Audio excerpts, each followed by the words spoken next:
Hello friends, कैसे हैं आप सभी। आई होप आप सब अपने घर पर मस्त होंगे, स्वस्थ होंगे। तो दोस्तों, इस वीडियो में हम अपने पर्सनैलिटी चैप्टर, जो कि हमने सीडीपी ब्रह्मास्त्र सीरीज़ में पर्सनैलिटी चैप्टर को स्टार्ट किया हुआ है, जिसकी आज क्लास 4th है।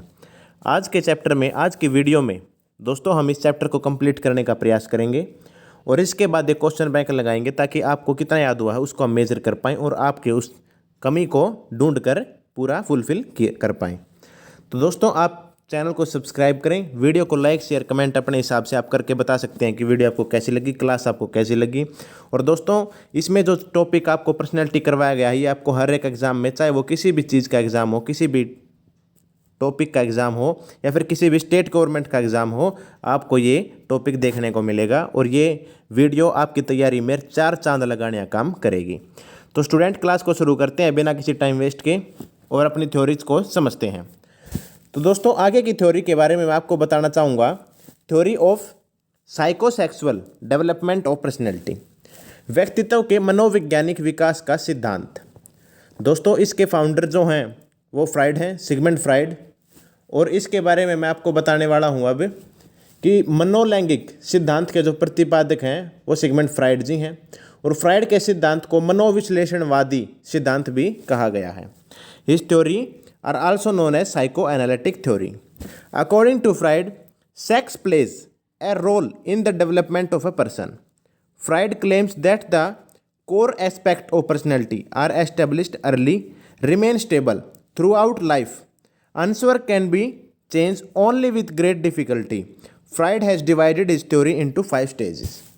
दोस्तों, फ्राइड के अनुसार विकास में काम शक्ति अर्थात जो सेक्स का अपना एक योगदान है। इनका मानना है कि व्यक्तित्व के आंतरिक पक्ष आरंभ में ही स्थापित हो जाते हैं और जीवन भर स्थिर बने रहते हैं। इनमें परिवर्तन लाना अत्यंत कठिन होता है। और फ्राइड के इस सिद्धांत को 5 अवस्थाओं में बांटा गया है, जिसके बारे में अब हम जानेंगे, जो कि आपके लिए बेहद इंपॉर्टेंट होने वाला है। दोस्तों, इस इमेज के माध्यम से आपको समझाने का प्रयास किया गया है। यह इमेज हमें गूगल से लेकर आए हैं आपके लिए, ताकि आप समझने में आसानी आपको फील हो। तो दोस्तों, सबसे पहले आती है ओरल स्टेज। ओरल स्टेज के बारे में आप जानेंगे। इन्फेंट होता है 0 से 2 साल, जन्म से 2 साल बोल देते हैं, 0 कुछ नहीं होता दोस्तों। जन्म से 2 साल ये अवस्था होती है। और इसमें दोस्तों, फ्राइड ने मुख्य अवस्था को काम सेक्स की तृप्ति का एक साधन बताया है। उनके अनुसार छोटा बच्चा मुख के द्वारा आनंद प्राप्त करता है, जैसे अंगूठा चूसना, माँ का स्तन चूसना और खाने को काटना। इन सभी प्रतिक्रियाओं से नवजात शिशु अपनी कामोत्तेजना की तृप्ति करता है, जिसे हम मुख्य अवस्था भी कह सकते हैं। तो दोस्तों, आई थिंक आपको ये क्लियर हो गया होगा। दूसरा दोस्तों, एनल, जिसे हम गुदा अवस्था भी बोल देते हैं। 2 से 3 साल की अवस्था होती है। इस अवस्था में बच्चा शारीरिक अवशिष्ट को, मतलब जो मल वगैरह है, उसको स्टूल को शरीर से बाहर निकालकर आनंद में महसूस करता है। मल का त्याग गुदा द्वारा होता है और इस अवस्था का नाम गुदीय अवस्था भी रखा गया है। इस अवस्था में बच्चे में क्रूरता, विद्वेष, उथल पुथल, तोड़फोड़ आदि के गुण विकसित हो जाते हैं। तो दोस्तों, इसके बाद आती है फेलिक स्टेज, जो कि 3 से 7 या फिर कई जगह 3 से 5 साल भी इसको बोला गया है। फेलिक स्टेज में दोस्तों, इस अवस्था में बच्चों की तृप्ति का साधन गुदा या मुख न होकर उसका लिंग या योनि हो जाता है। शिशु सामान्यतः जिज्ञासुवश अपने ज्ञान इंद्रियों ऑर्गन्स को स्पर्श करता है और छेड़ता है। इस अवस्था में बच्चे अपने विपरीत अपोजिट सेक्स के गुण विकसित कर लेते हैं। और दोस्तों, इसमें ओडिपस और इलेक्ट्रा 2 गुण इसमें देखे जाते हैं फेलिक स्टेज में। ये आपको याद रखना है। Very important questions in every teaching exams. Oedipus और इलेक्ट्रा ये कौन सी स्टेज में आने वाले हैं? फेलिक स्टेज में, जो 3 से 5 या फिर 3 से 7 बोली जाती है। दोस्तों, ओडिपस क्या है और इलेक्ट्रा क्या है? इलेक्ट्रा दोस्तों एक राजकुमारी थी, इलेक्ट्रा, जिसको अपने पिता से, मतलब अपोजिट सेक्स, पिता से प्रेम होने के कारण उसने अपनी माता जी को मरवा दिया। और दोस्तों, ओडिपस एक राजकुमार था जिसने अपनी माँ से अत्यधिक प्रेम होने के कारण अपने पिता को मरवा दिया था। तो दोस्तों, इसलिए इसे ओडिपस और इलेक्ट्रा ग्रंथि भी बोल देते हैं, और ओडिपस और इलेक्ट्रा दो जो विकसित होती हैं ये इसी स्टेज में अक्सर पाई जाती हैं। इसमें दोस्तों लड़की अपने पिता की तरफ अधिक प्रेम करती है और चाह करती है, और माता के विरुद्ध घृणा प्रदर्शित करती है। और लड़का अपनी जो ओडिपस है वो लड़का अपनी माँ से प्रेम करता है और पिता के विरुद्ध घृणा प्रदर्शित करता है। चौथी है दोस्तों लेटेंसी, जो कि 7 से 11 या 5 से 11, अगर आप पिछली को मानते हैं 3 से 5 तो 5 से 11, नहीं तो 7 से 11। इस अवस्था में बच्चा सभी के साथ सहयोग की भावना साथ दिखाता है। उसकी सोच एक नीतिपरक मार्ग के पालन करती है। बालक काम संबंधी भावनाओं या तीव्रता को स्थगित कर विद्यालय के कार्य और जीवन के विभिन्न आयामों में ज़्यादा उत्तम बनने के ओर अग्रसर होने लगता है। तो दोस्तों आप समझ गए होंगे कि इसमें क्या है दोस्तों, the child continues his or her development but sexual urges are relatively quiet. इसमें सेक्सुअल अर्जेज कम देखने को मिलती हैं। अब होती है दोस्तों जेनिटल, जिसे हम जनेंद्रिय अवस्था बोल देते हैं, 11 से ऊपर। इस अवस्था में दोस्तों बच्चे में परिपक्वता आनी, मैच्योरिटी आनी शुरू हो जाती है। इस अवस्था में बच्चा विपरीत लिंग की तरफ आकर्षित होता है। इस अवस्था वयस्क काम उत्तेजना और कामुकता, मतलब सेक्सुअल जो लाइफ होती है उसकी तरफ आगे बढ़ना, सेक्सुअल हार्मोन्स इसके सिक्रेट होना शुरू हो जाते हैं। यही अवस्था आगे जाकर मानव जाति की वंश परंपरा को प्रकट करती है। तो दोस्तों इसमें जो आपके चेहरे पर दाढ़ी आना और अन्य जो इसके परिपक्वता मैच्योरिटी के एक हार्मोन सिक्रेट होना, वो सभी इसी के अंदर आपके आते हैं। तो दोस्तों आपने इसमें सीखा फ्राइड जी का साइको सेक्सुअल स्टेजेस, या फिर इसको साइको एनालिटिक, जो कि मनोविश्लेषणवादी सिद्धांत भी कहा जाता है। तो दोस्तों आपको आई होप आप सभी को ये समझ में आ गया होगा। अब आगे बढ़ते हैं दोस्तों अगली थ्योरी। उसको दोस्तों आप किसी अपने डायरी में या फिर कहीं पर आप इसको नोट डाउन कर लेना, वेरी इंपॉर्टेंट क्वेश्चन, और क्वेश्चन यहीं से आएगा। पहली बात तो स्टेजेस कितनी है, 5। किसने दी, सिगमंड फ्राइड ने। क्या बोला जाता है, साइको एनालिटिक या साइको सेक्सुअल डेवलपमेंट। चौथा क्वेश्चन दोस्तों, ओडिपस और इलेक्ट्रा कौन सी स्टेज में देखने को मिलती है, 3rd स्टेज फेलिक स्टेज, 3 से 5 या 3 से 7 वर्ष। ऑप्शन में अगर 3 से 5 है तो 305, नहीं तो 3 से 7 मिलेगा आपको। तो दोस्तों आई होप आप सभी को समझ में आ गया होगा, अच्छी तरह आपको समझाने का प्रयास किया गया है और आपको समझ में आ भी चुका होगा। अगला दोस्तों साइको सोशल डेवलपमेंट, मनोसामाजिक सिद्धांत। ये दोस्तों एरिक एरिक्सन जी ने इसको देने का प्रयास किया है। इस सिद्धांत का जो प्रतिपादित है वो एरिक एरिक्सन जी हैं। और the main course of this theory is on the individual identification of the child.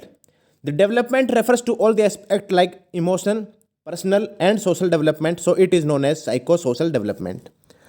दोस्तों इसका मुख्य उद्देश्य बच्चों में व्यक्तिगत पहचान कैसे होती है उस पर था, और इनके सिद्धांतों में सामूहिक मतलब इमोशनल, व्यक्तिगत और सामाजिक सोशल विकास को सम्मिलित किया गया है। अतः इसे मनोसामाजिक सिद्धांत कहा गया है। अब दोस्तों इसके बारे में और इसकी स्टेजेस के बारे में जानने का प्रयास करेंगे। कितनी स्टेजेस हैं इसकी और कौन सी इंपॉर्टेंट है, कहाँ से प्रश्न आता है, इस चीज़ के बारे में अब डिस्कस करेंगे। तो दोस्तों सबसे पहले तो बात आती है इसकी स्टेजेस कितनी है। टोटल 8 स्टेजेस हैं दोस्तों, आप सभी ने यहाँ पर देख भी लिया होगा। यहाँ से शुरू होती हैं और यहाँ पर ख़त्म होती हैं। तो दोस्तों शुरू करते हैं अपनी पहली स्टेज से, जो कि इन्फेंसी, जो कि जन्म से लेकर 2 साल के बीच में दिखती, आपको जन्म से 1 वर्ष या 2 साल के बीच में आपको देखने को मिलती है। और इसकी विशेषताओं के और क्या इसमें योग्यताएं होती हैं वो इसके जानने का अब हम प्रयास करेंगे। तो सबसे पहले बात आती है दोस्तों ट्रस्ट वर्सेस मिसट्रस्ट। ये इसमें मेन जो कैरेक्टरिस्टिक है जो अभी डेवलप होना शुरू होती है उसके बारे में देखेंगे। Trust versus mistrust. जिन बच्चों को माता पिता से उचित स्नेह, प्यार आदि मिलता है उनमें विश्वास का भाव विकसित होता है। दूसरी तरफ जिन बच्चों को माता पिता का उचित स्नेह, प्यार आदि नहीं मिलता वह रोना, बिलखना शुरू कर देते हैं। इस क्रिया से बच्चे में अविश्वास उत्पन्न होना शुरू हो जाता है। तो दोस्तों इस जो थ्योरी है ये, इसमें आप यही देखेंगे कि इसमें trust versus mistrust, autonomy versus, मतलब या तो इस तरफ पलड़ा भारी होगा बच्चे का कैरेक्टरिस्टिक का, या तो दूसरी तरफ चला जाएगा। अगर उसको अच्छी केयर मिली तो अच्छी तरफ जाएगा, जैसे ट्रस्ट की तरफ जाएगा, और अच्छी केयर नहीं मिली तो मिसट्रस्ट की तरफ जाएगा, वो माता पिता में विश्वास करना भूल जाएगा, और उचित प्रेम नहीं मिला तो उसमें प्रेम की कोई भावना विकसित नहीं होगी। तो दोस्तों इस सभी के बारे में अब हम जानने का प्रयास करेंगे। आप अभी अपना इंटरेस्ट बनाए रखें और कंसंट्रेट इस वीडियो में रखें। अगला है दोस्तों अर्ली चाइल्डहुड, जो कि दोस्तों 1 से 3 वर्ष, और इसमें ऑटोनॉमी वर्सेस सेम, स्वायत्ता बनाम शर्म या लज्जा आप बोल सकते हैं। दोस्तों स्वायत्ता का अर्थ है स्वयं, ऑटोनॉमी मतलब खुद से, अर्थात जब बच्चा खुद से खाना खाना, कपड़ा पहनना, सोच करना ज़्यादा पसंद करने लगता है, वे अब दूसरे पर निर्भर रहना नहीं चाहते, तो वे स्वायत्ता ऑटोनॉमी डेवलपमेंट हो चुकी है। दूसरी तरफ बहुत ही सख्त माता पिता जब काम करने में डांटते हैं और बार बार कोई गलत काम करने पर, जैसे दोस्तों आपने बोला पानी लेके आने को अपने बच्चे को, और उससे पानी का गिलास नीचे गिर जाता है और आपने उसको खूब डांट फटकार दिया, तो दोबारा वो काम नहीं करेगा, उसमें सेम आ जाएगी, लज्जा आ जाएगी अपने ऊपर कि मैं कोई काम नहीं कर सकता। उसका सेल्फ जो मोटिवेशन है, सेल्फ जो उसका इंडिपेंडेंट है, वो उसका ख़त्म हो जाएगा। तो दोस्तों इसलिए बोला जाता है कि बच्चे को धीरे धीरे उसको अग्रसर करना चाहिए, ना कि उसको डांटना चाहिए, उसको खुद पर निरंतरण, खुद पर निर्भर होना चाहिए। तो दोस्तों आई होप आपको ये भी समझ में आ गया होगा, autonomy versus same, early childhood, ये भी याद रखना है, अर्ली चाइल्डहुड। फिर है दोस्तों प्री स्कूल, जो कि 3 से 5, और इनिशिएटिव वर्सेस गिल्ट, मतलब पहल बनाम अपराध बोधक या फिर दोष आप बोल सकते हैं। जब बच्चा समझने की क्षमता का थोड़ा विकसित हो जाता है तो वह जिज्ञासु बढ़ जाता है, जिज्ञासु हो जाता है दोस्तों, छोटे छोटे प्रश्न पूछने लग जाता है, वह बहुत ज़्यादा उत्सुक हो जाता है। उत्सुक होने की वजह से वह पहल करता है, छोटे छोटे प्रश्नों को पूछता है। दूसरी तरफ जब माँ बाप उसकी उत्सुकता को दबा देते हैं, उसे डांटते फटकारते हैं, तो दोष भावना, गिल्ट फीलिंग उत्पन्न होना शुरू हो जाती है दोस्तों। तो दोस्तों इसलिए बोला जाता है कि बच्चे को जितना प्रश्न पूछा जाए उसका जवाब देना चाहिए, और उसकी क्यूरियोसिटी को दबाना नहीं चाहिए, उसकी क्यूरियोसिटी को बढ़ाना चाहिए।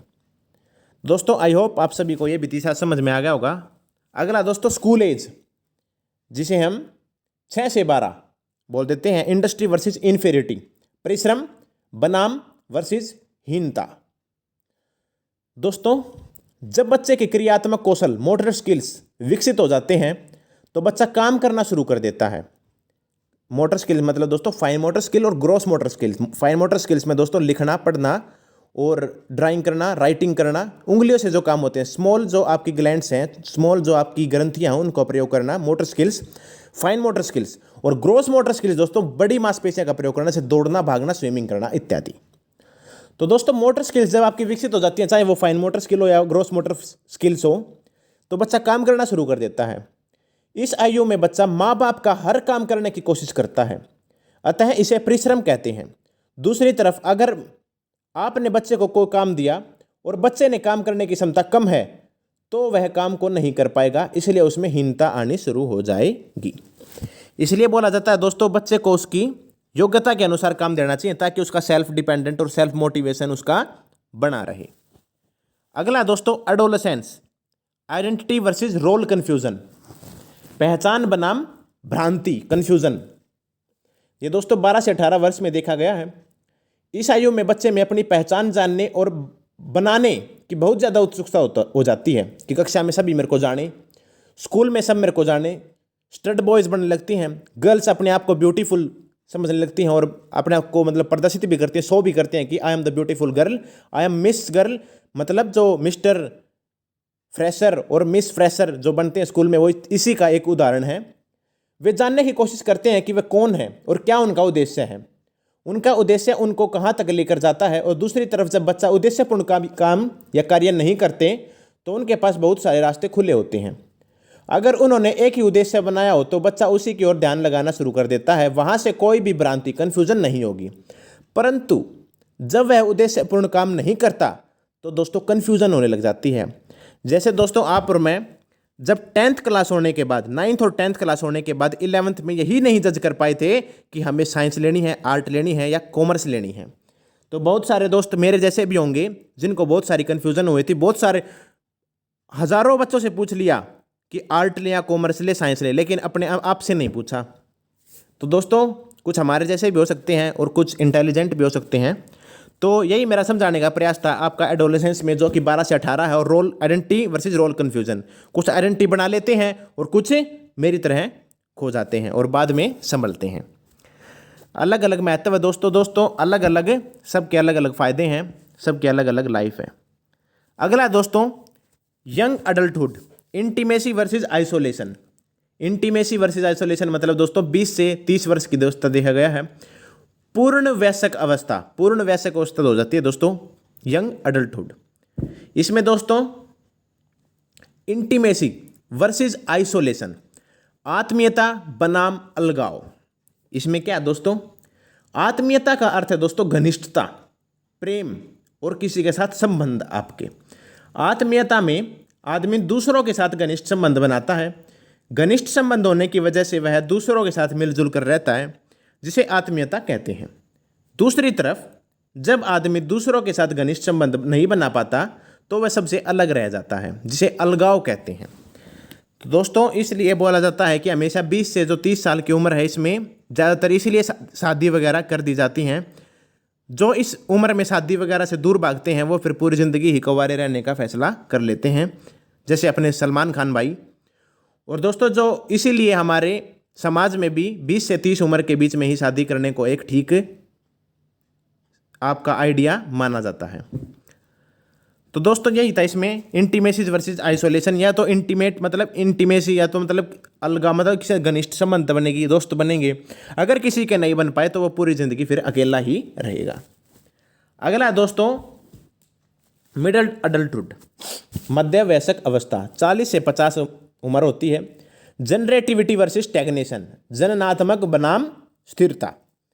आत्मीय, इसमें दोस्तों जननात्मक में हम दूसरे लोगों के बारे में ज़्यादा सोचते हैं, दूसरों का भला करने की सोचते हैं, आगे आने वाली पीढ़ी के बारे में सोचते हैं। जैसे दोस्तों उदाहरण के तौर पर मैं आपको बताता हूँ, अगर आप पानी का काम मतलब नेचुरल रिसोर्सेज को बचा कर रखने हैं, जैसे बार बार अपने से छोटे, जैसे दोस्तों इसमें 40 से 50 साल वाली एज हो जाती है, तो अपनी आने वाली जो फ्यूचर जनरेशन है उसके लिए आप रिसोर्सेज को बचाने का प्रयास करेंगे और ऐसी एक प्रयास करेंगे कि मैं वहाँ पर भी प्रॉपर्टी ले लूँ और वहाँ पर भी प्रॉपर्टी, ताकि मेरे आने वाले जो हमारे वंश हैं, जो हमारा पोते वगैरह हैं, उनको एक भरपूर जो है रिसोर्सेज मिल सके। दोस्तों पानी अगर ज़्यादा मतलब इधर उधर डोल रहा है तो उसको बचाने का प्रयास करेंगे और हर रिसोर्सेज को बचाने का प्रयास वे करते हैं। अगला दोस्तों मैच्योरिटी, इसमें दोस्तों इंटीग्रिटी वर्सेस डिसअपीयर, संपूर्णता बनाम निराशा। इसमें दोस्तों इस उम्र में आदमी को अधिकतम इच्छाएं पूरी हो चुकी होती हैं, जब अब अपने भविष्य की बजाय अपने बीते दिनों को याद करते हैं कि उसकी कितनी सफलताएं हुई और कितनी असफलताएं हुई। यदि उसकी सफलताएं ज़्यादा मिलती हैं तो वह संपूर्णता हो जाता है, मतलब खुश हो जाता है। अगर किसी ने ज़्यादा सफलताएं हासिल नहीं की तो उसकी डिसअपीयर मतलब निराश आना शुरू हो जाता है। तो दोस्तों ये भी अक्सर देखा गया है, जो कि 60 वर्ष से ऊपर है मैच्योरिटी वाला। इसमें दोस्तों अगर उसने पूरी ज़िंदगी अच्छे काम किए हैं, किसी का मन नहीं दुखाया और अपने जो पैसा वगैरह जितना भी उसको बनाना था बना चुका है, प्रॉपर्टी वगैरह जोड़ चुका है अपने पोतों बच्चों के लिए, तो उसमें क्या आएगा, इंटीग्रिटी, खुशी आएगी दोस्तों, संपूर्णता। और अगर किसी कारणवश उसका मिशन या टारगेट पूरा नहीं हो पाया और उसने फील किया कि मैंने किसी की आत्मा दुखाई है और दुखा के किसी से पैसे लिए हैं, जैसे दोस्तों ऊपर नीचे के पैसे बोला जाता है, तो वो यही है, फिर उसको निराशा होने लगती है बुढ़ापे में कि मैंने कैसे पैसा कमा लिया, या फिर मैं इतनी प्रॉपर्टी नहीं कर पाया, मैं कुछ नहीं कर पाया। निराशा रह जाती है पूरी ज़िंदगी। इसलिए बोला जाता है दोस्तों समय पर मेहनत कर लेनी चाहिए हमको और आपको। अब ये मेहनत का समय है, अब हमें खूब परिश्रम करनी चाहिए ताकि आने वाले हमारे सारे दिन सुख के बीत सकें। तो दोस्तों आई होप आप सभी को ये थ्योरी भी समझ में आ गई होगी, जिसे हम stage of psycho social development, जो कि एरिक एरिक्सन ने देने का प्रयास किया था। अब हम आगे बढ़ेंगे। तो दोस्तों ये थी हमारी पर्सनैलिटी की कुछ थ्योरीज। अब हम पढ़ेंगे मेजरमेंट ऑफ पर्सनैलिटी, पर्सनैलिटी को कैसे मेजर किया जाता है। इसके दोस्तों दो रास्ते हैं, नॉन प्रोजेक्टिव मेथड और प्रोजेक्टिव मेथड। नॉन प्रोजेक्टिव और प्रोजेक्टिव मेथड क्या है दोस्तों, अब इसे जानेंगे बहुत अच्छी तरह। आप वीडियो में इंटरेस्ट बनाए रखें और अपना कंसंट्रेट क्लास में पूरी तरह से रखें। अगला है दोस्तों tool of measurement of personality, व्यक्तित्व मापन की विधियां। Projective method, non projective method. जैसा कि मैंने आपको बताया दोस्तों, प्रोजेक्टिव मेथड, इसमें दोस्तों 6 तरह के प्रोजेक्टिव मेथड्स होते हैं, जिसको हम आगे देखेंगे। 6 तरीके के तरीके होते हैं। और नॉन प्रोजेक्टिव मेथड में 3 टाइप की विधियां हैं, सब्जेक्टिव मेथड, ऑब्जेक्टिव मेथड और साइको एनालिटिक मेथड, जिसमें अलग अलग 5-5 विधियां हैं, जिसको हम अलग अलग तौर पर अलग अलग जानने का प्रयास करेंगे। इसमें सिर्फ एक ही विधि है, उसकी ही डायरेक्ट 6 तरीके के टूल्स हैं। तो दोस्तों अब इनको जानते हैं। सबसे पहले बात आती है सब्जेक्टिव मेथड की, जिसमें दोस्तों सब्जेक्टिव मेथड में 5 तरह की विधियां होती हैं। जिसमें अगर बात करें तो सब्जेक्टिव मेथड के अंदर सबसे पहले आती है दोस्तों ऑटोबायोग्राफी।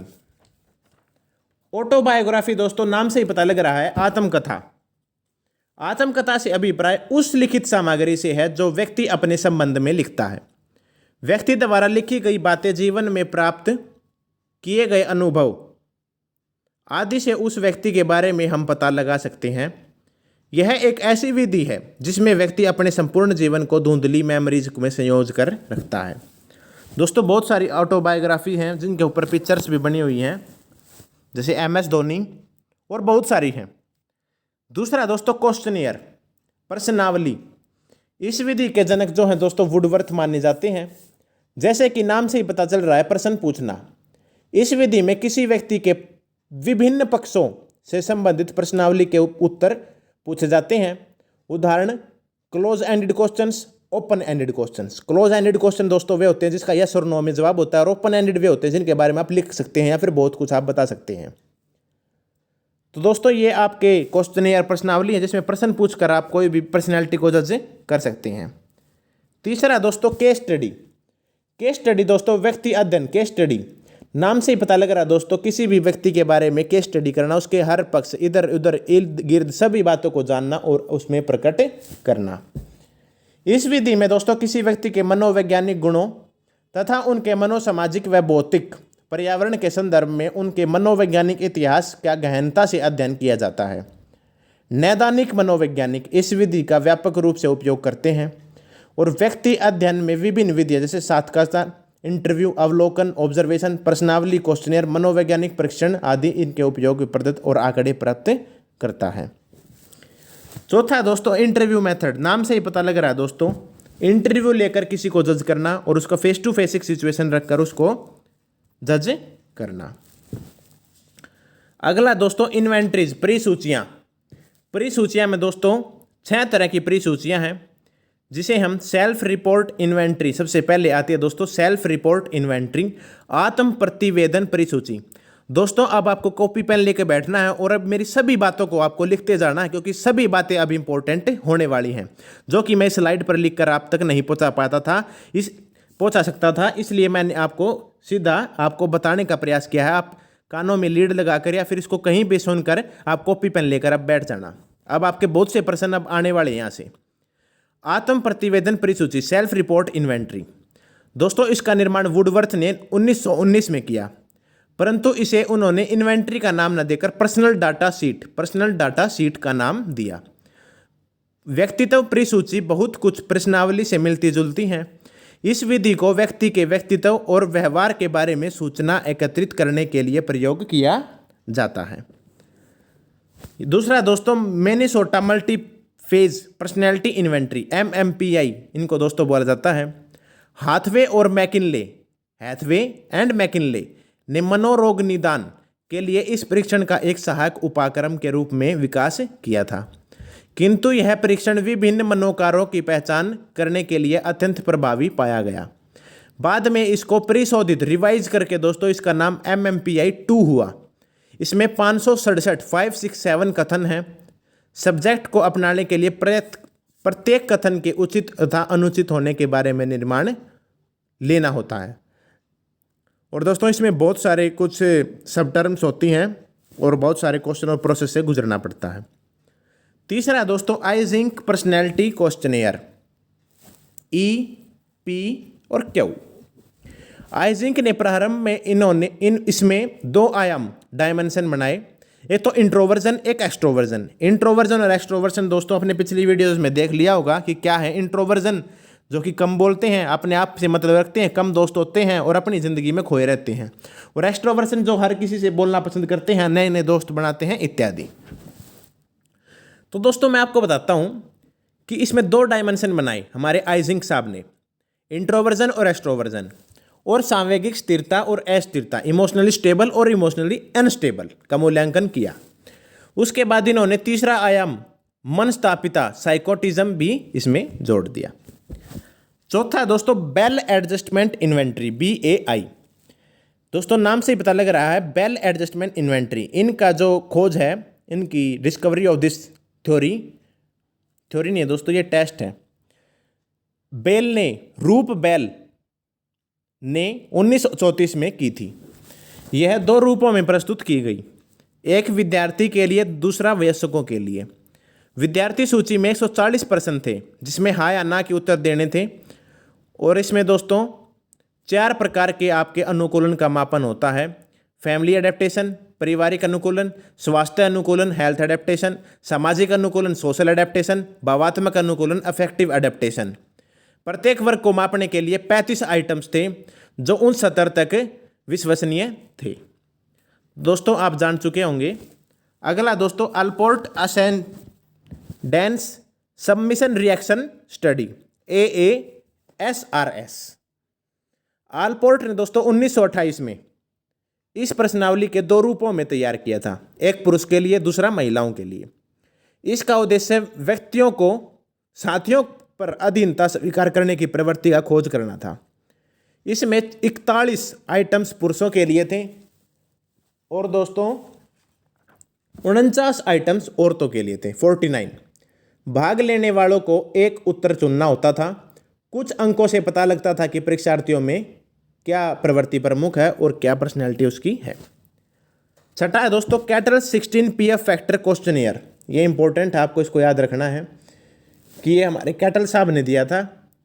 और दोस्तों इस प्रश्नावली के माध्यम से 17 वर्ष से अधिक आयु वाले व्यक्तियों ने 16 जो पर्सनैलिटी फैक्टर हैं, शील गुण को मापा जाता था और 16 शील गुण में वे बाइपोलर थे और उनके पर्सनैलिटी के बारे में बताया जाता था। तो दोस्तों इसमें आपने सब्जेक्टिव जो मेथड थे उनको जानने का प्रयास किया। अब बात करेंगे ऑब्जेक्टिव मेथड्स की। अब थोड़ा आपको आसानी देखने को मिलेगा, आप अपना इंटरेस्ट बनाए रखें। दोस्तों सबसे पहले बात आती है रेटिंग स्केल, निर्धारण मापनी। रेटिंग स्केल दोस्तों बच्चों की योग्यता में उपलब्धि को इस तरह जांचना कि उसका रेटिंग देना, जैसे A+, A++, B+, इस प्रकार आप उसको रेटिंग दे सकते हैं। दूसरा दोस्तों सोशियोमेट्री। इस विधि के द्वारा एक समूह के सदस्यों को पारंपरिक संबंध का पता लगाया जाता है। समाजमिति में सामाजिक संरचना का अध्ययन करने के लिए सोशियोग्राम प्रयोग में लाया जाता है।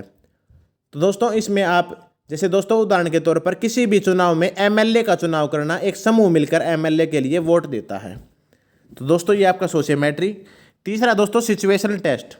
इस विधि में किसी कृत्रिम परिस्थिति में बालक या व्यक्ति को रखकर उसके व्यवहार का अध्ययन करते हैं, अर्थात बच्चों के व्यवहार का अध्ययन उसकी परिस्थितियों के अनुसार किया जाता है। चौथा दोस्तों ऑब्जर्वेशन मेथड। ऑब्जर्वेशन का मत अर्थ तो देखना, उसको भापना। इस विधि में किसी परिस्थितिक व्यक्ति द्वारा व्यक्ति के व्यवहार, हाव भाव, शारीरिक भाषा को देखकर उसके व्यक्तित्व के बारे में मूल्यांकन किया जाता है। जब किसी व्यक्ति के बारे में विभिन्न स्थितियों में कंटिन्यूअस ऑब्जर्व किया जाता है तो उसका पर्सनैलिटी के बारे में निष्कर्ष निकल के आ जाता है। पांचवा दोस्तों परफॉर्मेंस टेस्ट। परफॉर्मेंस टेस्ट दोस्तों निष्पादन परीक्षण। इस विधि के जनक आपके हर्ट्शोर्न, कौन है दोस्तों? हर्ट्शोर्न व मे। इस विधि में किसी भी व्यक्ति का कोई भी कार्य दिया जाता है, उसे कार्य खत्म करने के बाद उस व्यक्ति या शील गुण ट्रेट्स के बारे में पता लगाया जाता है और उसकी पर्सनैलिटी को एक प्रैक्टिकल रूप से जताया जाता है। तो दोस्तों आपके ये कुछ टेस्ट थे ऑब्जर्वेशन मेथड के। अब है दोस्तों साइको एनालिटिक मेथड। इसमें दोस्तों फ्री एंड ओपन एसोसिएशन पहला है, मुक्त सहचर्या परीक्षण। इस विधि के जो ऑर्गेनाइटर हैं वो फ्राइड जी हैं। बाद में इस विधि का विकास जुंग द्वारा किया गया। यह विधि मुख्यतः मानसिक रोगियों द्वारा बनाई गई। इस विधि में व्यक्तियों को सम्मोहित करके उनको अधचेतन अवस्था में लाया जाता है। फिर उससे प्रश्न पूछे जाते हैं जिनमें वह मन में छुपी हुई इच्छाओं या भावनाओं ग्रंथियों को प्रकट करते हैं। अगला दोस्तों ड्रीम एनालिसिस, स्वप्न विश्लेषक। इस विधि में व्यक्ति को अपने स्वप्नों का वर्णन करने का कहा जाता है। जिन व्यक्तियों के पास जिन भी चीज की कमी या बाधा होती है उनके स्वप्नों में प्रत्येक द्वारा ये पता लगाया जा सकता है और उसको सपने में जो जो वे देखते हैं उसी के आधार पर उनकी पर्सनैलिटी को दर्शाया जा सकता है। अगला दोस्तों प्रोजेक्टिव मेथड। दोस्तों अब आपने पढ़ा पहले सब्जेक्टिव मेथड, ऑब्जेक्टिव मेथड, फिर साइको एनालिटिक। अब दोस्तों जो एक था नॉन प्रोजेक्टिव, ये था नॉन प्रोजेक्टिव के। अब है दोस्तों प्रोजेक्टिव मेथड जिसमें 6 टाइप्स के हैं और उसी का आप जानने का प्रयास करेंगे। दोस्तों यहाँ पर आपको ध्यान रखना है क्योंकि यहाँ से प्रश्न आने वाले हैं और ये बिल्कुल 5 मिनट की क्लास रहती है। इसको आप ध्यान से सुनें क्योंकि ये आपके लिए अब इंपॉर्टेंट क्लास होने वाली है, अब से वेरी इंपॉर्टेंट। तो दोस्तों सबसे पहले बात आती है रोरशा इंक ब्लॉट टेस्ट। रोरशा जैसे नाम से ही पता लग रहा है ये हमारे स्विट्जरलैंड हरमन रोरशा ने 1921 में देने का प्रयास किया था और इसमें दोस्तों 10 कार्ड होते हैं। 10 कार्ड में से एक कार्ड चुनना होता है।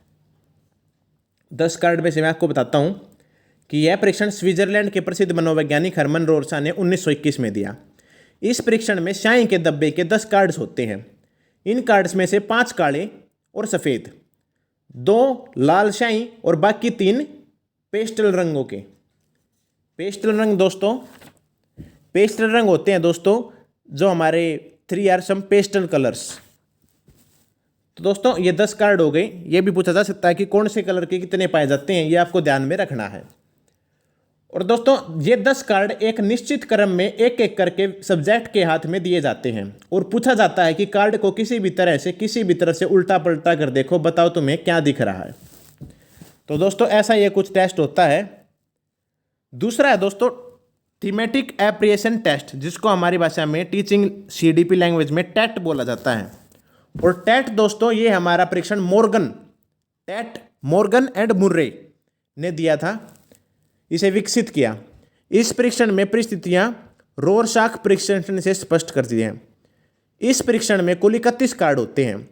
30 कार्डों पर कुछ चित्र बने होते हैं और एक कार्ड सादा होता है जिसका व्यक्तित्व परीक्षण करना होता है। यौन, सेक्स व उम्र से 19 कार्डों पर चित्रित होता है।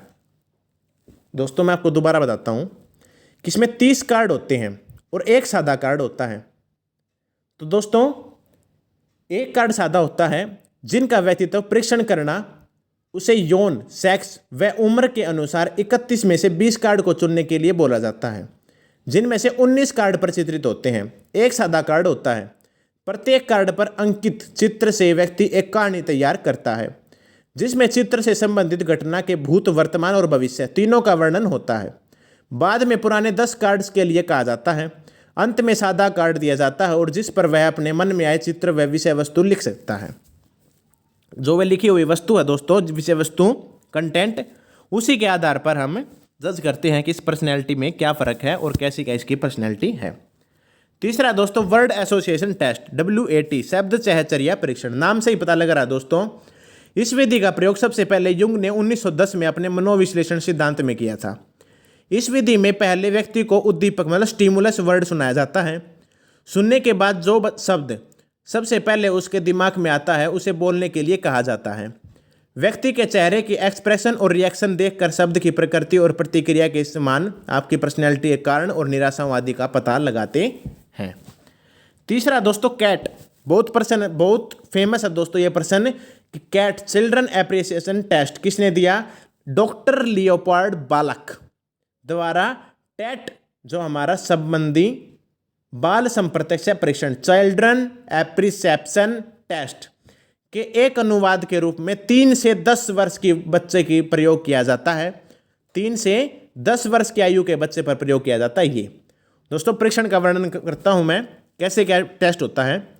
इस परीक्षण में 10 कार्ड प्रयुक्त होते हैं, परंतु इस परीक्षण में पशुओं के चित्र को लिया जाता है। लियोपार्ड का मानना था कि मनुष्यों की अपेक्षा बच्चे पशुओं एनिमल्स की आकृतियों के साथ अपनी बेहतर पहचान बना सकते हैं।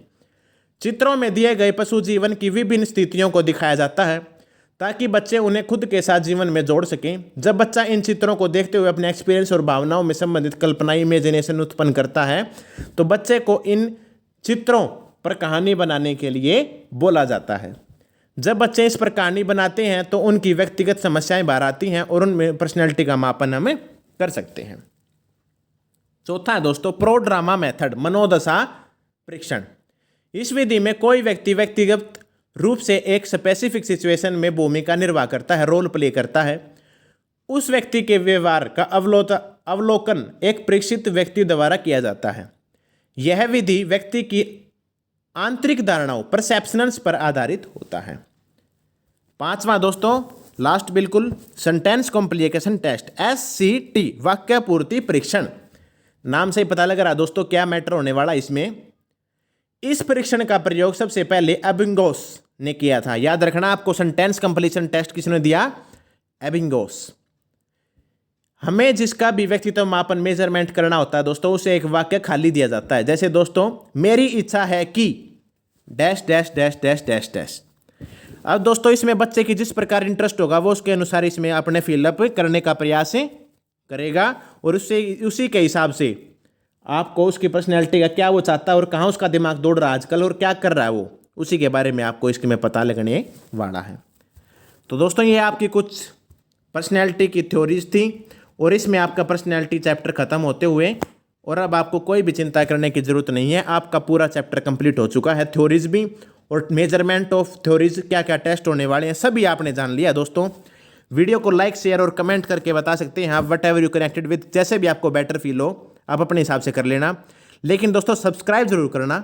सब्सक्राइब करने के बाद वीडियो आपको पता लगेगा कि क्या क्या इंपॉर्टेंट होने वाला है और क्या क्या आपके पेपर में आ सकता है।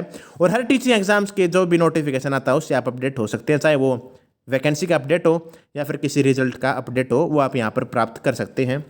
दोस्तों हमारी CDP ब्रह्मास्त्र सीरीज है जिससे आप जुड़ सकते हैं, जो कि आपके सभी टीचिंग एग्जाम्स में एक 4 चांद लगाने का काम करेगी, जो कि आपके लिए एक रामबाण घोषित हो सकती है। तो दोस्तों इस वीडियो में बस इतना ही। मस्त रहें, स्वस्थ रहें। जय हिंद, जय भारत।